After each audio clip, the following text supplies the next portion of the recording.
Você quer entender as coisas espirituais? Nessa live, vou estar mostrando para você sobre a questão dos valores celestiais, que são totalmente opostos aos valores desse mundo. Se você não tiver uma visão do reino de Deus em relação ao reino desse mundo, você ficará completamente perdido. O padrão e os valores desse mundo são inversos aos valores de Cristo. Deixa eu ler aqui 1 Coríntios capítulo 1, verso 18, versículo 24, da palavra do Senhor que diz: certamente a palavra da cruz é loucura para os que se perdem, mas para nós que somos salvos o poder de Deus. Pois está escrito: destruirei a sabedoria dos sábios e aniquilarei a inteligência dos instruídos. Onde está o sábio? Onde está o escriba? Onde está o inquiridor desse século? Porventura não tornou Deus louca a sabedoria do mundo? Interessante, né? Então, porque Deus escolheu as coisas que não são para confundir as que são. Porque Deus escolheu as coisas desprezíveis desse mundo, né? As coisas que não são, para confundir as que são. Qual que é o motivo dessa escolha? Para que nenhuma carne se glorie diante de Deus. Então, a cruz, ela é cheia de paradoxos. A cruz é loucura? Loucura é o contrário da sabedoria. No caso, sabedoria humana, né? Porque a cruz é a sabedoria de Deus. Porque na cruz você vai encontrar Deus tratando com duas coisas muito difíceis: o amor e a justiça. Deus manifesta o amor se projetando, o verbo se projetando e se encarnando. E a justiça, o juízo do pecado sobre o Filho de Deus. Na cruz, a justiça e o amor se beijam. Tá certo? Então, a cruz é cheia de paradoxos.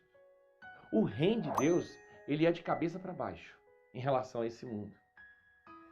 Você vai ver que Cristo, quando veio a esse mundo, ele se esvaziou da sua condição de Deus. Filipenses 2,7. E foi encontrado em figura humana, né? Totalmente esvaziado de si mesmo. Então você me pergunta assim: pastor, seja mais prático. Eu quero entender o reino de Deus e eu quero entender o reino desse mundo. Porque a Bíblia diz: não vos conformeis com este mundo. Ou seja, não entre no padrão desse mundo. Não viva de acordo com o padrão desse mundo, mas viva de acordo com o padrão celestial. Então, me mostre algumas coisas muito práticas, pastor, para que eu possa entender. Eu vou enumerar aqui 8 pontos. Mais ou menos 8 pontos. Então, o primeiro ponto, você vai ver que no reino de Deus, em N versículos citados na Bíblia, você vai ver que nós devemos descer para subir. É isso mesmo. Todo aquele que se humilhar será o quê? Exaltado. Então isso é descer, não é isso? Então devemos descer para subir. Ah, e se nós recusamos a descer? Já estamos lá embaixo, né? Lembra que Pedro, lá em Marcos, capítulo 14, versículo 29, ele estava assim, no alto do seu ego. Ele disse assim: ainda que todos te neguem, nunca porém eu. Ou seja, para Pedro, todos podiam negar, mas ele não. E aí o que aconteceu? Ele negou o Senhor 3 vezes. Lembra dessa passagem? 3 vezes Pedro negou o Senhor. E aí quando o Senhor foi restaurá-lo, e aí quando o Senhor estava lá, depois que ele foi restaurado, lá em João, no capítulo 21, do versículo 15 ao 17, o Senhor chega para Pedro e diz assim: Pedro, tu me amas? Aí Pedro diz: sim, Senhor, eu te amo. Ele pergunta 2 vezes: Pedro, tu me amas? Aí Pedro se entristece. É porque quando o Senhor pergunta para Pedro se ele o ama, ele está perguntando, ali no original grego é: Pedro, tu me agapo? Pedro, você tem amor sacrificial por mim? Amor incondicional? É o amor que Deus nos amou? Aí Pedro diz assim: sim, Senhor, eu tu filéus. Eu tenho amor de amizade, que é um amor inferior. O amor ágape é o amor do espírito. O amor filéus é o amor da alma. E o amor do corpo é o amor eros. Então o Senhor perguntou: Pedro, tu me agapo? Ele diz assim: Senhor, tu filéus. Então o Senhor vai perguntar a Pedro: então, Pedro, tu filéus? Aí Pedro se entristece e fala: tu sabe todas as coisas. Por quê? Porque Pedro não tinha tanta confiança mais em si. Ele estava o quê? Ele tinha descido ao ponto de quebrantamento. Então, no reino espiritual, se você quer subir, você tem que descer. No mundo é o contrário, você tem que subir, subir, subir e olha de cima para baixo para aqueles que estão numa posição mais inferior. Né? Mas no reino de Deus, não. Se alguém quer subir, tal pessoa tem que descer. Esse é o padrão do reino de Deus. Humilhai-vos perante a potente mão de Deus. Talvez você diga assim, estou vendo essa live agora e eu quero muito ser abençoado. Se humilhe diante de Deus. O Salmo 51 diz que um coração quebrantado o Senhor não despreza. Interessante isso, né? As pessoas querem ser abençoadas, mas não sabem se humilhar. Lembra do publicano e do fariseu? O publicano pecador, o publicano uma pessoa que nem estava olhando para o céu, cheio de pecado e confessou os seus pecados, saiu dali justificado. O fariseu dizendo, olha, eu dou o dízimo, eu vou à igreja 2 vezes por semana, eu oro pelas pessoas, eu sou uma pessoa piedosa. E ele não foi justificado. Porque todos nós somos pecadores, todos nós somos falhos. Ninguém é melhor do que ninguém. Crente não é melhor do que católico, não é melhor do que espírita, não é melhor do que ninguém. Pode ser diferente, mas melhor nós não somos. Nós somos todos pecadores. E se nós queremos extrair, absorver de Deus a bênção, precisamos humilhar diante da potente e poderosa mão de Deus. Então, você quer aprender um mistério, uma chave, se esvazie. Agora, tem gente que confunde isso. Já viu? Tem pessoas que chegam diante de Deus assim, Senhor, eu sou um miserável. Senhor, eu sou um pobre. Senhor, eu sou pior do que um verme. Né? Senhor, eu não valho nada. E a pessoa não tem esse sentimento. Ela fala isso como se Deus fosse ouvir, como se fosse um mortal, dizendo assim, olha, como essa pessoa é humilde. Gente, humildade não é você se considerar menos do que você é e nem mais do que você é. Humildade é você considerar aquilo que você é. Deixa eu repetir. O humilde diante de Deus é aquele que considera aquilo que ele é. Por exemplo, Senhor, eu sei que eu sou muito esperto. Senhor, eu sei que eu tento enganar até o Senhor se deixar. Senhor, eu sou arrogante.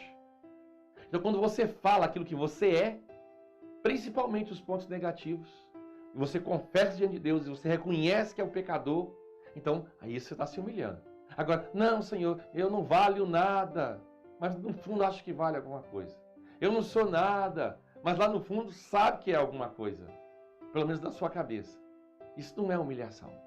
Repetir, se humilhar não é você se considerar menos e nem superior ao que você é.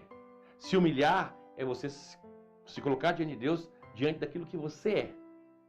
E os pontos negativos que você tem, que Deus já te revelou. Isso é se humilhar diante de Deus. Né? O publicano falou que ele era, realmente ele era. Agora, se você acha que você é um verme mesmo e tal, e fala isso diante de Deus, isso pode parecer, isso vai ser humilhação, tá certo? Mas eu estou falando aqui de gente que falam coisas que não são condizentes com aquilo que elas realmente acreditam que são. Tá certo? Então, o primeiro tópico, quer subir, desça. Quer ser abençoado hoje? Se humilhe. Se humilhe perante a potente mão de Deus. E a graça de Deus vai ser sobre a sua vida. Pastor, o meu casamento está destruído. Pastor, a minha família está destruída. Pastor, as minhas portas estão fechadas. Pastor, eu não tenho uma resposta de Deus. Pastor, eu não sei o que fazer. Bom, aqui em cima, nós temos um telefone. Você pode entrar em contato conosco. A gente vai orar por você. Também tem aqui o endereço do meu canal, Célio Carlos Macedo. Né? Tem mais de 100 vídeos, todos gratuitos, para abençoar a sua vida poderosamente. Te instruir na palavra. O conhecimento da verdade é uma grande chave de prosperidade e de grande progresso na vida cristã. Conhecereis a verdade e a verdade vos libertará. Então, esse é o primeiro tópico. Eu quero falar agora do segundo tópico. O segundo tópico é, somos mais fortes espiritualmente quando nós reconhecemos que somos fracos em nós mesmos. Quando eu reconheço a minha fraqueza, Senhor, sem ti eu nada sou, eu me torno forte espiritualmente. Né? Lá, em 2 Coríntios capítulo 12, verso 10, Paulo fala, o Senhor fala, Porque o meu poder se aperfeiçoa na fraqueza, né? Agora, somos mais fracos espiritualmente quando confiamos em nossa própria força, né? Somos mais fracos espiritualmente quando confiamos em nossa própria força. Quando você confia na sua própria força, né, humana, então você é mais fraco espiritualmente.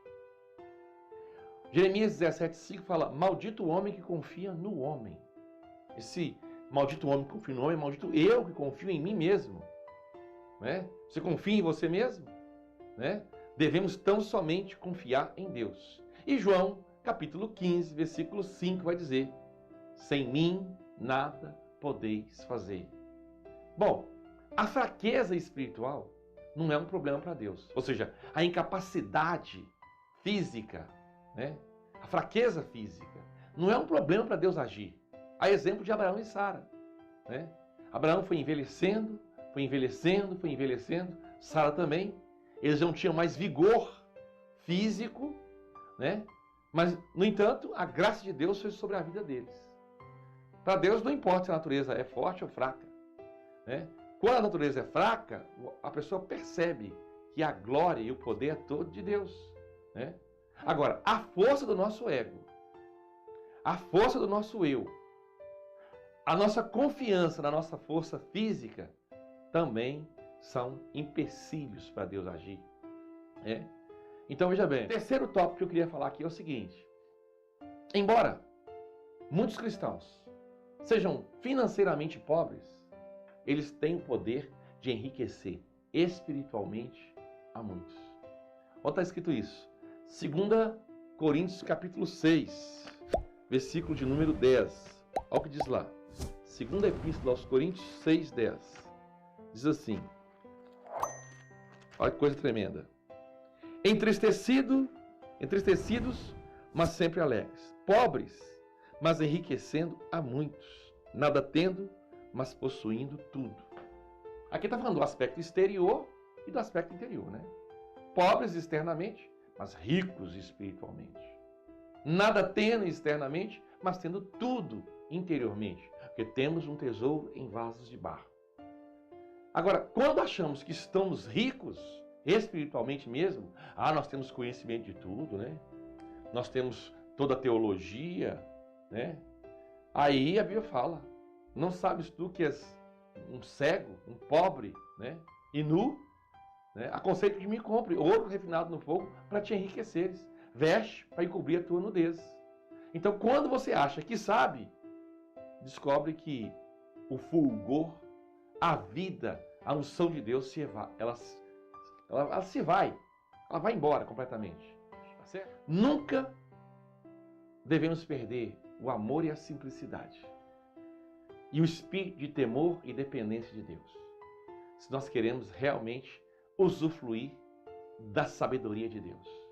Dependa de Deus, seja simples diante de Deus, né? Lá em 1 Coríntios 8,2 diz: se alguém pensa saber alguma coisa, não sabe como convém saber, né? Outro ponto, é o que eu falo: o reino de Deus, ele está de cabeça para baixo em relação ao reino desse mundo. É totalmente o contrário, né? Então, se você quer entender o reino de Deus e o reino do mundo, você vai colocar um próximo do outro, vai ver que um está de cabeça para baixo.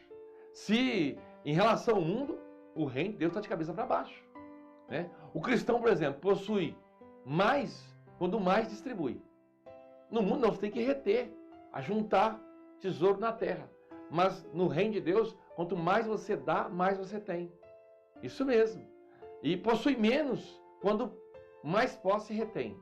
Lucas 6,38 diz: dai e vos será dado. Boa medida, recalcada, sacudida, transbordante, né?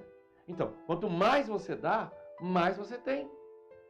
E quanto menos você dá, menos você ganha. Porque é dando que se recebe. É claro, eu quero deixar bem claro, isso aqui é pela direção de Deus. Uma vez uma irmã me perguntou assim: pastor, o pastor está pregando lá na igreja, dizendo que na igreja se produz 30, 60, 100 por 1. 30 por 1 é 3.000%. Vou tirar o dinheiro do banco e vou investir na igreja. Eu falei: olha, você pode fazer isso e não deve fazer isso. Falei: mas pastor, não entendi a colocação do senhor. Se o Espírito de Deus não a persuasão do pastor, mandar você tirar o seu dinheiro e doar, você vai receber 30, 60, 100 por um. Mas se for pela persuasão do pastor, né, sem a direção clara, nítida de Deus, não vai acontecer isso não. Porque se isso fosse uma regra, ninguém depositaria dinheiro no banco não, só ia investir na igreja. Então esse investimento aqui é pela direção de Deus. Cada um contribua segundo tiver proposto no coração. Quem é que propõe no coração? É o Espírito Santo. Ele pode falar assim, dê. Outra hora pode falar assim, não dê. Ah, pastor, ele pode mandar a gente não dar? Pode. Você vai abençoar um irmão, ele fala, não dê. Ah, pastor, por quê? Porque aquele irmão pode estar sob disciplina de Deus. O problema daquele irmão é a disciplina de Deus. Você orou a Deus e perguntou a Deus, eu posso entregar aquilo que é teu, que eu estou administrando? Ele fala assim, não, porque ele está debaixo de disciplina.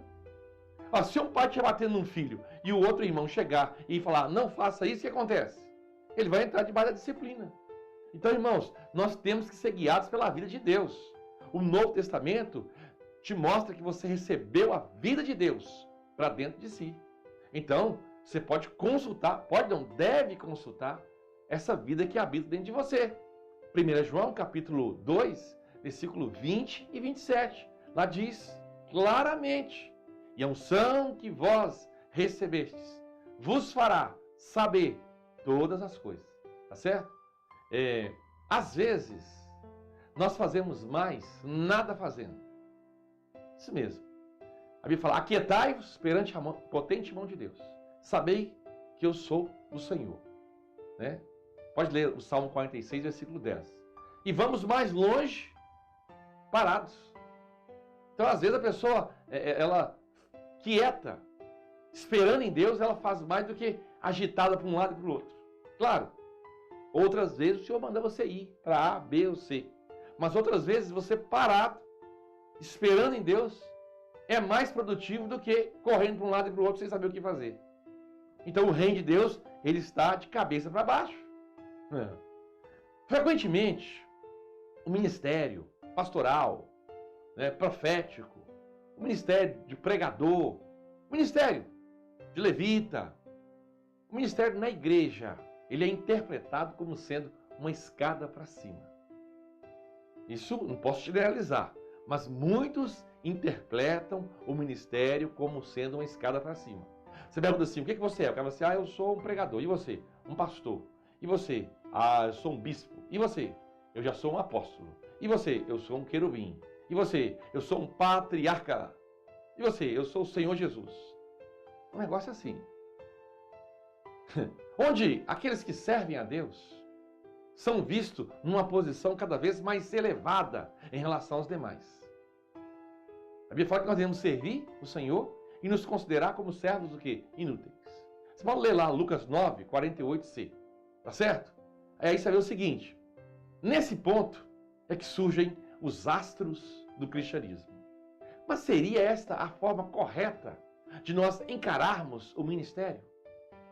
Deixa eu dizer uma coisa. O trabalho e o serviço em si é como nada para Deus. Não tem significado nenhum. Tá certo? Número 8. Nós devemos ser movidos pelo amor de Deus. Número 8 não. Esse é o 7º tópico, né? Devemos ser movidos pelo amor de Deus. A exemplo de quem? De Marta e Maria. No mundo é assim. Você trabalha, anda, chega em casa, você descansa, se assenta. E no reino de Deus é o contrário. Você iniciou a vida cristã, você tem que se assentar. Aonde, pastor? Nos lugares celestiais, em Cristo Jesus. Ter paz em Deus, ser ministrado por Deus, para depois andar segundo a vocação. É mais ou menos assim. Primeiro Efésios 2, assentado nos lugares celestiais. Depois Efésios 4, andar segundo a vocação. Primeiro você tem que ser Maria, ser ministrada por Deus. E depois você tem que ser Marta, andar segundo a vocação. O que Marta fez foi inverter a ordem, né? Ela estava fazendo algo sério. Certo, melhor dizendo, né? Então, o reino de Deus é uma loucura para o mundo. Eles não entendem, porque é totalmente o inverso. Os valores e os princípios. Então, às vezes, as pessoas são chamadas de doidas. Esses crentes são doidos, né? Você vê cristão que está passando por tantas tribulações e em paz com Deus. Como você pode ter paz com Deus passando por tantas tribulações? Porque eles são guardados com uma paz que excede todo entendimento. E essa paz que eu quero ministrar hoje sobre a sua vida. Você que está aí, passando por uma situação difícil, e fala, pastor, como é que eu faço para me resolver tantos problemas? Entrega o teu caminho ao Senhor, confia nele, e o mais ele fará.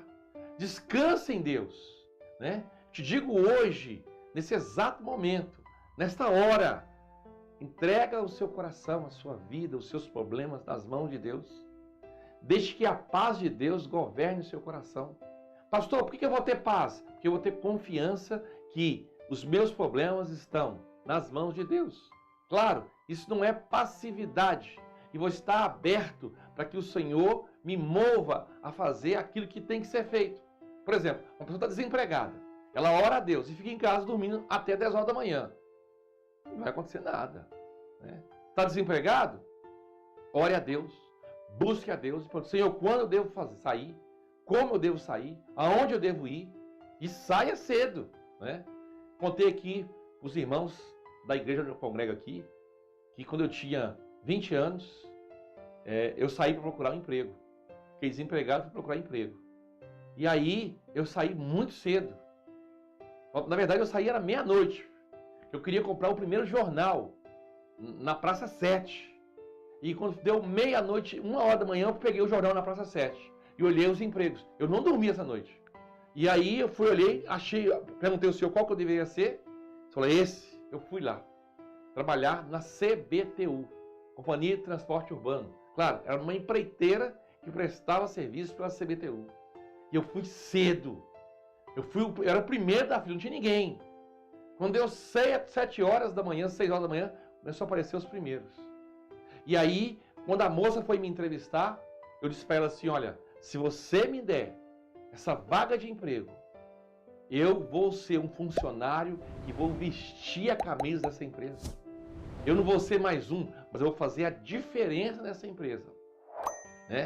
Eu vou deixar aqui uma marca, que é uma marca de trabalho, de sinceridade, de honra.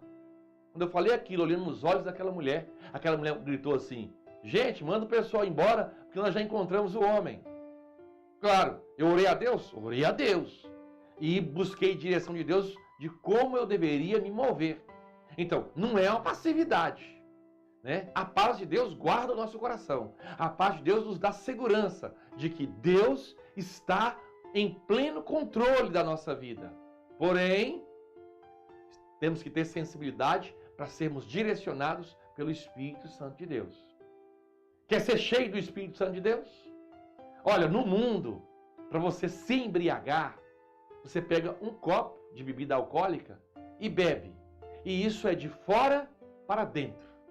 Você bebe, bebe, bebe, e aquilo entra para dentro de você e te embriaga. Mas para você se encher do Espírito Santo de Deus, é de dentro para fora. Quanto mais sair de dentro do seu coração, palavras sinceras, palavras verdadeiras, palavras de comprometimento a Deus, mais cheio do Espírito você estará, ou você será. Pastor, isso é uma loucura. Vou ler para você aqui o texto de Efésios, capítulo 5, provar aqui na palavra o que eu estou falando aqui. Pastor, mas comecei a entender o reino de Deus. Começou a entender. O reino de Deus está de cabeça para baixo. Quem quer ser grande, seja aquele que sirva a todos. Na verdade, a gente vê os grandes hoje como igual ao padrão do mundo. O líder espiritual, não consegue falar com ele porque ele está em uma posição tão elevada. Mas ele devia ser servo de todos. Lembra o Senhor Jesus lavando os pés? Senhor, mas o Senhor está lavando os meus pés? O Senhor é Senhor e Mestre. Bem dizeis, eu sou Senhor e Mestre. Bom, se o Senhor e Mestre lava os pés dos discípulos, esse é o exemplo que eu deixo para vós, fazeis também.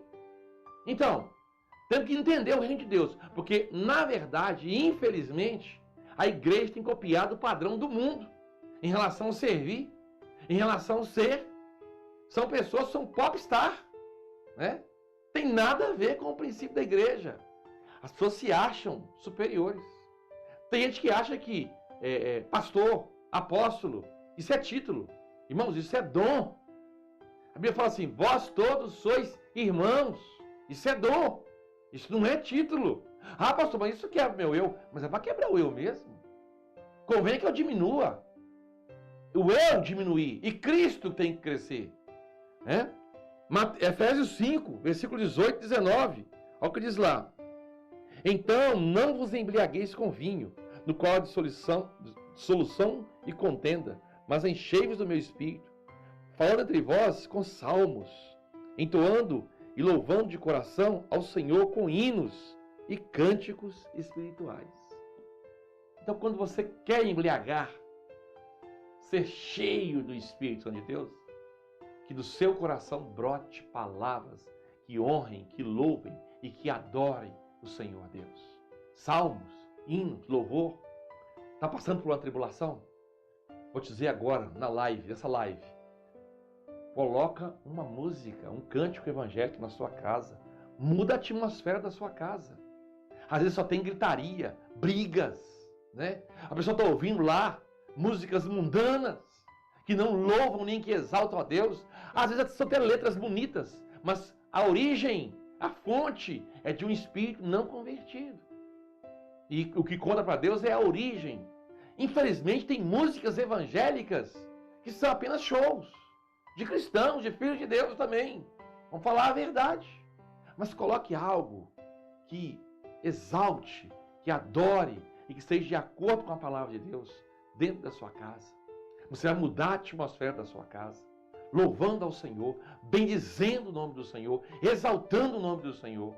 Eu tenho certeza que Deus vai operar grande e poderosamente. No final dessa live, vamos estar orando pela sua família, orando pela sua casa, ministrando sobre a sua vida. Estamos orientando os irmãos na palavra de Deus, para que eles sejam fortalecidos na força do seu poder, grande e poderosamente. Vamos orar. Você possa colocar agora o seu coração diante de Deus. Você entendeu os valores do reino de Deus? Entendeu que para Deus um coração contrito e quebrantado Ele não despreza? Olha, o que move o coração de Deus é uma pessoa que confia nele. É uma pessoa que chega diante dele esvaziado de si mesmo. Então, toda essa ministração foi para que você pudesse usufruir do poder de Deus.